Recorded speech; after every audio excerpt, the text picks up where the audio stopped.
యాక్చువల్‌గా ఈ స్లీప్ ఆప్నియాలో ఏ ఏజ్ వాళ్ళు, ఎలాంటి వాళ్ళు ఎక్కువ రిస్క్‌లో ఉంటారు?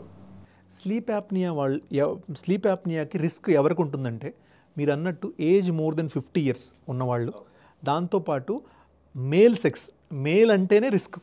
ఓకే. అంటే పురుషుల్లోనే ఎక్కువ మంది, జెంట్స్‌లో ఎక్కువ మంది ఉంటుంది. జనరల్గా ఏమనుకుంటాం, మనము స్త్రీలకు ఎక్కువగా ప్రాబ్లం ఉంటుంది అనుకుంటాం స్లీప్ యాప్నియా. కానీ ఆపోజిట్, మేల్స్లోనే మగవాళ్ళలోనే స్లీప్ యాప్నియా వచ్చే అవకాశం చాలా ఎక్కువ, అబ్స్ట్రక్టివ్ స్లీప్ యాప్నియా వచ్చే అవకాశం. దాంతోపాటు షార్ట్ నెక్ లెంత్ తక్కువగా ఉంటుంది కొంతమందికి. వాళ్ళకి నెక్ సర్కంఫరెన్స్ అంటే నెక్ కనుక మన రౌండ్ లెంత్ కనుక మెజర్ చేస్తే, ఆ మెజర్ చేసిన లెంత్ కనుక ఎక్కువ ఉంటే వాళ్ళకు కూడా స్లీప్ యాప్నియా ఉండే అవకాశం చాలా ఎక్కువ. దాంతోపాటు మీకు ఎనటామికల్ ప్రాబ్లం అంటే మ్యాండిబుల్, ఈ జాబోన్ అనేది వెనక్కున్నా కూడా మీకు స్లీప్ యాప్నియా ఉండే అవకాశం ఉంటుంది.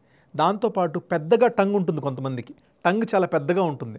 ఆ టంగ్ పెద్దగా ఉన్న వాళ్ళకి కూడా మీకు స్లీప్ యాప్నియా వచ్చే అవకాశం ఉంటుంది. సో ఇట్లాగా మీకు 5 to 6 ఫ్యాక్టర్స్ ఉన్నాయి. ఈ 5 to 6 ఫ్యాక్టర్స్ మీలో ఉన్నాయా అనేది మీరు క్వశ్చన్ చేసుకోవాలి. అలా ఉన్నట్టయితే మీరు స్లీప్ యాప్నియా గురించి 100% స్క్రీన్ చేయించుకోవాలి, స్లీప్ యాప్నియా ఉందా లేదా అనేది. Okay doctor.